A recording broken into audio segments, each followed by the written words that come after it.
तरीका बचा है कि कब्र के सामने जब आवा करो तो एक हाथ सर पर रखो, एक हाथ कमर पर रखो, अब ऐसे ऐसे किया करो। तो गुस्सा होगा, कहें क्या मौलाना मजाक कर रहे हो? कहें मजाक क्या यार, जब हाथ बांधना भी नमाज के मुशाबे, हाथ छोड़कर खड़ा होना भी नमाज के मुशाबे, तो कैसे खड़ा हुआ? जब यही एक तरीका बचा, यही में तुम खड़े हुआ करो।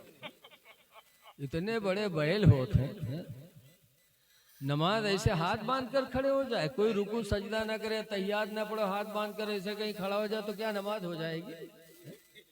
नमाज के लिए सजदा भी जरूरी है, रुकू भी जरूरी है, क़िरात भी जरूरी है, अत्तहियात भी जरूरी है, तकबीरात का कहना भी जरूरी है, लेकिन वो कहते नमाज होगी।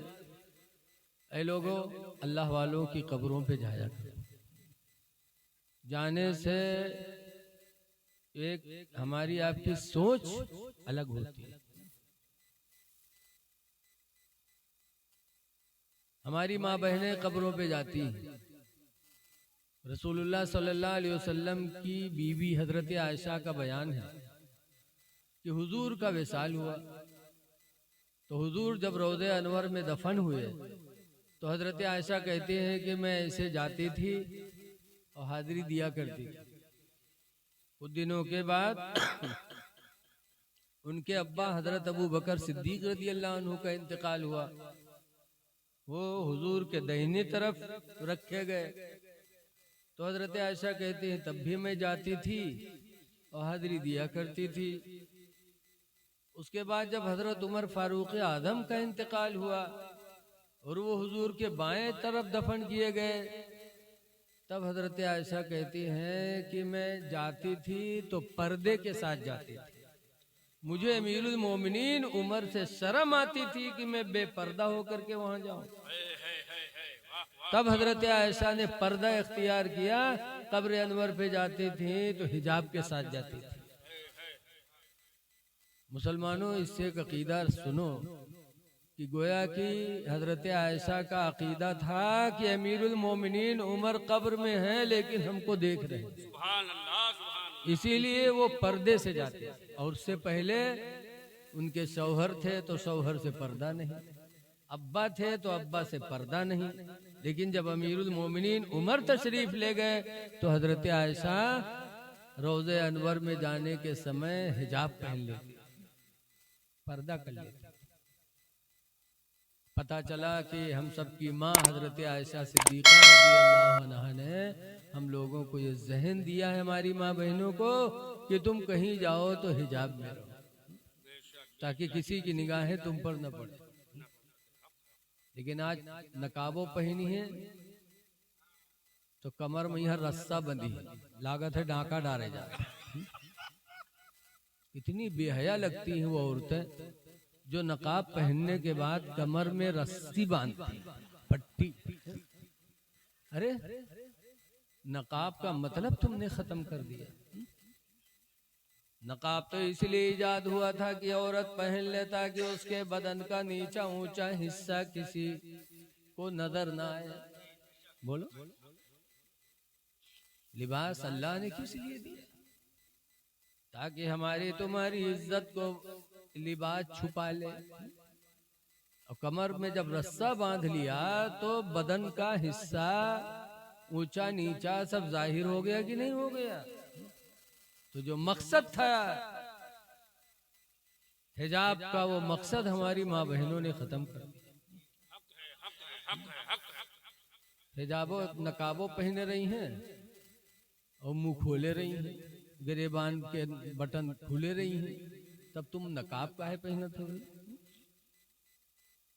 ऐ मेरी माँ बहनों, शर्म व हया ईमान का आधा हिस्सा है। हुजूर फरमाते अल हया व शाबतु मिनल ईमान, हया शर्म ईमान का एक हिस्सा है।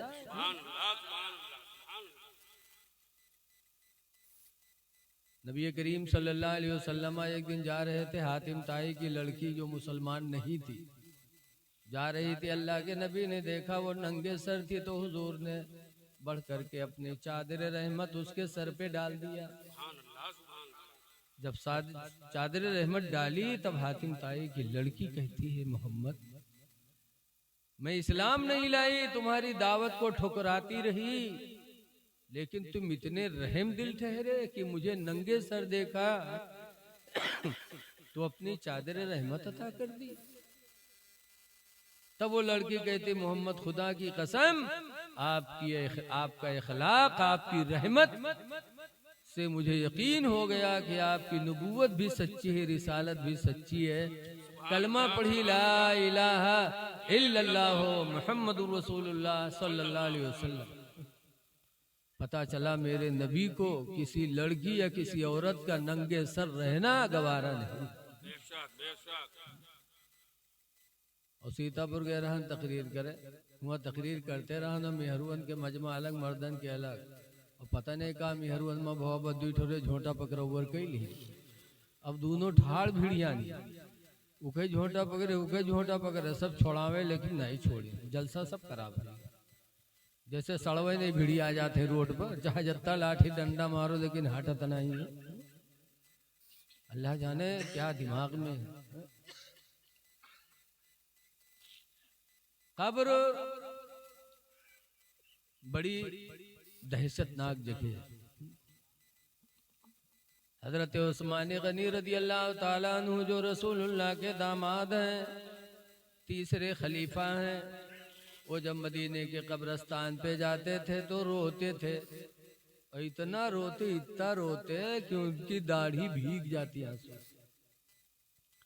तब मदीने के लोगों ने कहा, तस्कुरुल जन्ना वाला तब की, ऐ उस्मान जन्नत का बयान करते हो रोते नहीं, व तस्कुरुन नारा वाला तब के, जहन्नम का बयान करते हो रोते नहीं, और कब्र को देखते हो तो रोते हो।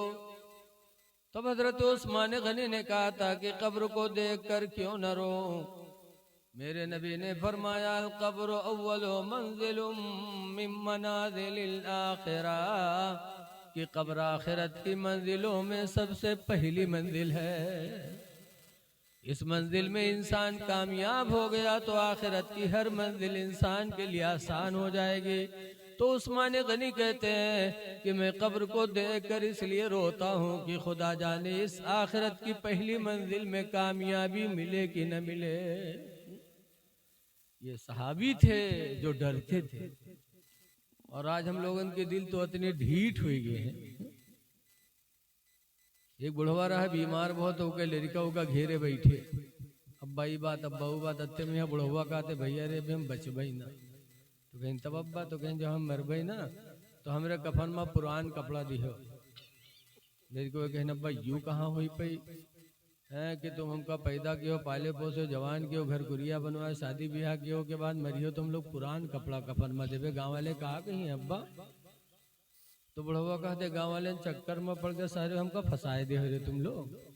कहीं काहे अब्बा, तो कहा थे रे पुरान कपड़ा लपेट के रखियो ताकि जब फरिश्ते हिसाब लिए ये देखिए कफन पुरान, तो बहुत पहले मर चुका है, कहीं हिसाब होगा भाई छोड़ो, तो छोड़ छाड़ चले जाई हैं और नवा कफन में लपेट के रखिए, जुड़ते जुड़ जाई हैं कि न जुटी है रे। ऐसे ऐसे दलाल बुढ़वा कि जिंदगी भर तो दलाली करवे कि मरे के बाद कब्रों में दलाली सोचे। लेकिन ऐ लोगों, सहाबा कब्र को देख के रोते थे। आला हजरत इमाम अहले सुन्नत भी कब्र को देखकर हुजूर की बारगाह में दुआई करते थे, या रसूल अल्लाह, खड़े हैं मुनकर नकीर सर पर, न कोई हामी न कोई आवर। खड़े हैं मुनकर नकीर सर पर, न कोई हामी न कोई आवर। और बता दो आकर मेरे पैगंबर कि सख्त मुश्किल जवाब है। इसलिए लोगों उर्स कर रहे हो हजरत सूफी शमसुद्दीन अल्तमश अलैहि रहमा का, तो उनकी जिंदगी से कुछ सोचो कि मरने वाले बहुत मरते हैं, सबका उर्स नहीं होता, उन्हीं का क्यों उर्स? इसलिए कि उन्होंने अपनी जिंदगी में खुदा को याद किया, तो अल्लाह ने वो बदला दे दिया कि अल्लाह के बंदे क़यामत तक उनको याद करते रहे। तो इसलिए गुजारिश है कि नमाजों की पाबंदी करो, तभी इश्क माना जाएगा, वरना आशिके रसूल का दावा झूठा होगा। सिर्फ आप आशिके रसूल हैं, आशिके रसूल हैं, मसले के आला हजरत वाले हैं, और नमाज न पढ़ो तो ये दावा सब झूठा। वो तो वैसे होगा जैसे मौलाना अब्दुल मुस्तफ़ा आज़मी अलैहिर्रहमा लिखते हैं कि एक नवाब साहब रहे, अपने महल में सोवत रहे, उनके आवत रहे खांसी। इत्तेफाक से एक चोर वही रात उनके घर में घुसा चोरी खाती, और जैसे चोरवा घुसा नवाब साहब के खांसी ऐसे रहे आई गए। जब खांसिन तो चोरवा जाने इसका जागत है का हो, बस झट से उनके तखत के नीचे वही घुस गया कि जब सोए जाए तब देखा जी, और नवाब साहब देख ली तो जी के घर में चोर घुसा हो कि नींद ही। अब नवाब साहब के कुछ खांसी आवे, कुछ बगैर खांसी के वही के ऊपर थुक्के, जैसे हमरे तुमरे खांसी आवत है तो कटिए के नीचे तुक्का जाते हैं ना। नवाब साहब के खांसी आवे तो वही तखतवे के नीचे वही के ऊपर तुक्के। वो बेचारा परा कि सो जाए तब हम निकली, और नवाब साहब कहाँ सोए वाले। नवाब साहब थुक्का थुक्का थुक्का थुक्का सवेरे तक उनका बिल्कुल बर्फ की सिल्ली बनाई दी। तो बेचारा परा पूरी रात थुक्की रुकी, वो इंतजार में कि सोए तब हम भागी। यहाँ तक कि थुकते थुकते सुबह हो गई तो नवाब साहब की बीवी पानी लेके कि जी पानी दे। वो पानी लेके नवाब साहब थुकता रहा, वह मेहरवे थुक मारी। जब मेहरवे थुकी तब वो बुढ़िया चिड़चिड़ान कहीं ना रे तू अंधे हो गए रे, आदमी तुका नहीं दिखाते रे, आदमी थुक मारे। तब नवाब साहब ने बड़े अफसोस से कहा कि हाय अफसोस, तुम मेरी जिंदगी भर की साथी, जिंदगी भर की साथी, और तुम मेरा एक थूक नहीं बर्दाश्त कर पाई, और आज मेरा सिर्फ एक रात का साथी और पूरी रात मेरा थूक बर्दाश्त करता रहा। जब नवाब साहब ही कहीं तब चोरवा जाने के लिए तो जाना था, बस चोरवा निकल के भाग, और जब भाग तो कहा थे अल्लाह का शुक्र है आया था काला बन के, जा रहा हूँ सफेद बन के। तो ये कैसा इश्क है कि बन रहे हो आशिके रसूल और नमाज छूट रही है। ये दावा है सिर्फ, ये दावा झूठा है। हुजूर फरमाते हो बिबैलिया मिनत दुनिया सलास, दुनिया की 3 चीजें मुझे बड़ी प्यारी हैं। नंबर 1 पर हुजूर फरमाते अत्तीबू, खुशबू लगाना। खुशबू मेरे नबी को बहुत पसंद। पाक साफ रहो, खुशबू रखो, ताकि जिसके बगल में बैठो तो वो आपसे मोहब्बत करे। एक बुजुर्ग रहे, उनके नाम रहा मुश्की। क्या नाम रहा? हजरत मुश्की अलैहिर्रहम। तो मुश्की मतलब का हर घड़ी मुश्की आवा करता रहे नहीं। सुनो मुसलमानों, नमाज और खुदा का डर और उसकी बरकत। सच्ची हिकायत में है कि एक बुजुर्ग थे मुश्की, वो मस्जिद में जाते थे तो नमाजी झगड़ा करत रहे कि मुश्की के बगल में हम खड़े हुए, वो कहे नहीं हम खड़े हुए, काहे उनके बदन से मुश्क की खुशबू निकला करती है। हर वक्त उनके बदन से मुश्क फूट फूट के निकला करता था, इसीलिए जमाना वाले उनको मुश्की कहने लगे। तो जब मस्जिद में जात रहे तो नमाजी झगड़ा करवाए, हम खड़े हुए बुकाए नहीं हम खड़े हुए कि ताकि नमाजों पढ़ी और मुश्की की खुशबू मिले। एक दिन बड़ा लंबा झगड़ा हुआ, तब लोग कहीं नहीं आ रही, बताओ हम लोग अच्छा खुशबू लगा, अच्छी खुशबू लगा के आते, अच्छा इतर लगा के आते, और हम लोग नहीं पहन पाते, और तुम कौन सी खुशबू लगाते हो कि सब पर गालिब है? तो उन्होंने कहा मैं कोई खुशबू नहीं लगाता। कोई खुशबू नहीं? फिर तेज खुशबू कहाँ से आती है आपके बदन में? तब उन्होंने अपना एक वाकया बयान किया। कहा मेरे अब्बा नहीं थे, मैं बहुत छोटा था, मेरी माँ ने एक कपड़े की दुकान पे नौकर रख दिया। मैं कपड़े के मालिक को कपड़ा का थान उठा उठा के पकड़ाता था। एक दिन एक बुढ़िया आई अपने बहू के लिए कपड़ा लेने। वो बुढ़िया आई, उसने कई थान निकलवाए, फिर उसने मेरे मालिक से कहा कि मुझे अपनी बहू के लिए कपड़ा लेना है। इस नौकर को, इस बच्चे को भेज दो, कपड़ा लेके चले। जो कपड़ा मेरी बहू पसंद करेगी वो कपड़ा ले लूंगी, बाकी इसको पैसे दे दूंगी, कपड़े दे दूंगी। तुम उसकी कहते हैं कि कुछ रेखें मेरी मोछियों की आ रही थी, जवान हो चुका। तो मेरे मालिक ने उस बुढ़िया के साथ भेज दिया। और जब वो बुढ़िया अपने घर में लेके गई, कपड़ा मैंने रखा, बुढ़िया ने अपनी बहू को बुलाया। जब उसकी बहू आई तो उसने मेरे चेहरे पे जब निगाह डाली तो मेरी जवानी और खूबसूरत देखकर वो बहू मेरे ऊपर दीवाना हो गई। अब कपड़ा अलगे रहेगा, कुछ दूसरे हुए लागू।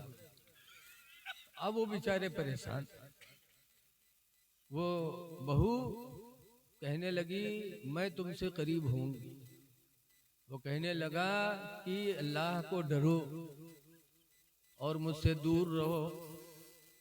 तो वो खंजर उठा के लाई, कहा अगर मुझसे गुनाह नहीं करोगे तो हम इस खंजर से तुमको कत्ल कर दें।